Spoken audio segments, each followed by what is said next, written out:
Today's reflection: how Jesus saves the world. Welcome and peace be with you. Let's begin by listening to the words of Jesus from the Gospel of John, chapter 6, verses 51 to 58. I am the living bread which has come down from heaven. Anyone who eats of this bread will live forever. And the bread that I shall give you is my flesh for the life of the world. The Jews argued among themselves, how can this man give us his flesh to eat? So Jesus said, Amen, amen, I say to you, if you do not eat the flesh of the Son of Man and drink his blood, you have no life in you. Anyone who does eat my flesh and drink my blood has eternal life, and I shall raise that person up on the last day. For my flesh is true food, and my blood is true drink. Whoever eats my flesh and drinks my blood dwells in me, and I dwell in that person. As the living Father sent me, and I live through the Father, so whoever eats me will also live through me. This is the bread which came down from heaven, not like the bread our ancestors ate and died. Anyone who eats this bread will live forever. The Gospel of the Lord. Brothers and sisters in Jesus Christ, let's begin with something every human being knows. Life is a mystery. The world is a mystery. We see the surface of things, but we do not truly know why things are the way they are, where they came from, or where they are going. And deep down, we all ask, does it mean anything? Or is life, as Macbeth once cried out, a tale full of sound and fury, signifying nothing? The source of this mystery is God, unseen, infinite, beyond our grasp. Human beings have spent centuries trying to understand the mystery of life. We call them philosophers. And into this mysterious world came Jesus of Nazareth, born of Mary, raised in Nazareth, fully human just like us. But he said something no one expected. He said that he was God. That claim cost him everything. He was rejected, condemned, crucified as a blasphemer. By all human logic, that should have been the end of him. But it wasn't. He rose from the dead, not revived, but transformed, glorified with divine power. He appeared to many over 40 days, once to more than 500 people. And he promised to remain with us until the end of time. Not visibly, but truly. So how does he continue his work of saving the world? In a word, by living in those who allow him to live in them. In today's gospel, Jesus says, "Whoever eats my flesh and drinks my blood dwells in me, and I dwell in that person." This is the heart of it.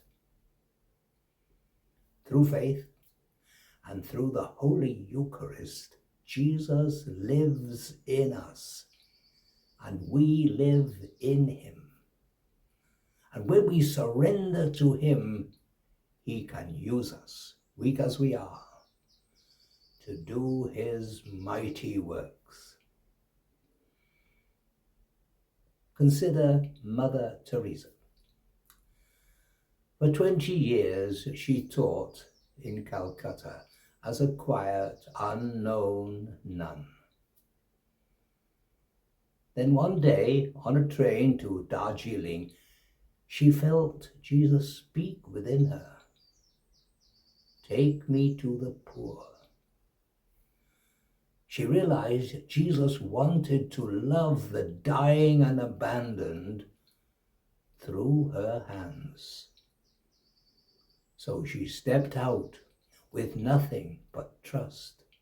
And for 50 years she followed that whisper. We have all seen what this simple woman did. Jesus was alive in her. Or think of Dr. Albert Schweitzer, born in 1875, a brilliant musician, preacher, scholar. At 30, he read about the suffering of the sick in Central Africa. And he felt Jesus calling him. So he went back to school, sat with teenagers, and learned anatomy and medicine from the very beginning. And in 1913, he arrived in Gabon. There was no hospital, no equipment, no electricity. So he built a hospital with his own hands. Bamboo beds, mud brick walls, a pharmacy made from wooden crates. But people walked for days to reach him. He treated everyone, mothers in childbirth, children with malaria, the elderly, the forgotten. His prayer was simple: Lord, use me. He saw the image of Jesus in the poorest of the poor, and he served them for 50 years. When he died in 1965, they buried him beside the river near the hospital he had built. A simple grave for a man who had given everything. Through him, Jesus touched the world. How is this possible? Because Jesus said, "My flesh is true food and my blood is true drink."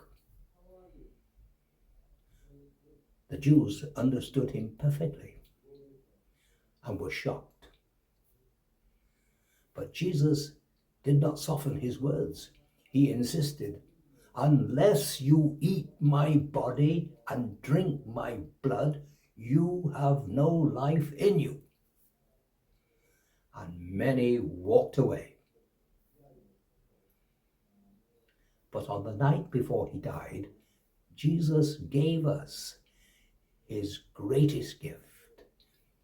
He took bread and said, "This is my body."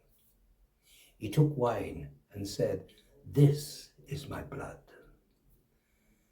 And he commanded, "Do this in memory of me."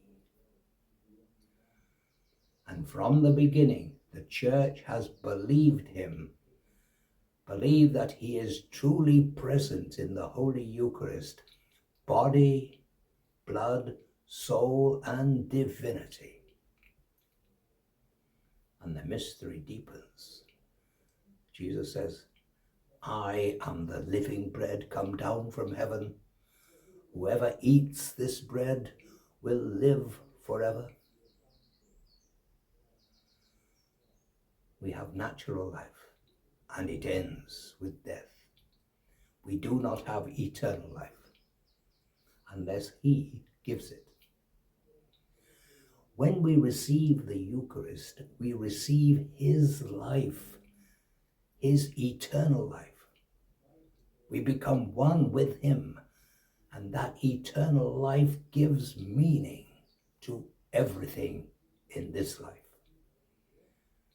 As the Father is in Jesus and Jesus in the Father, so Jesus is in us and we in him. He wants to live and work through us, not by making us famous saints like Mother Teresa or Albert Schweitzer, but by transforming the small world we actually live in. Our families, our workplaces, our neighborhoods. When Jesus walked the earth, he lived in Palestine. Now he wants to live in your corner of the world. Through you, he wants to bring light, peace, and love. This is your mission. Listen for him in the quiet of your heart. Trust the gentle whisper. Step out in love and trust. You are his light shining through your face, and the more you dwell in him, the brighter his light becomes. Seen in your love, your joy, your peace, your patience, your kindness, your goodness, your generosity, your faithfulness, your love for justice, and your self-control. Through you, the loving kindness of God's heart becomes visible. This is how Jesus saves the world, by living in you and loving through you. May God bless you. Did you find this message uplifting? Share it with someone who might need a word of hope today. If you haven't already, subscribe to our channel for more moments that draw us closer to Jesus Christ, the Savior of the world. I'd also love to hear from you, so please leave a comment below. Your thoughts truly help us grow in sharing the good news of Jesus. And thank you for watching. May the joy of Jesus fill your life. Know Jesus. He offers life.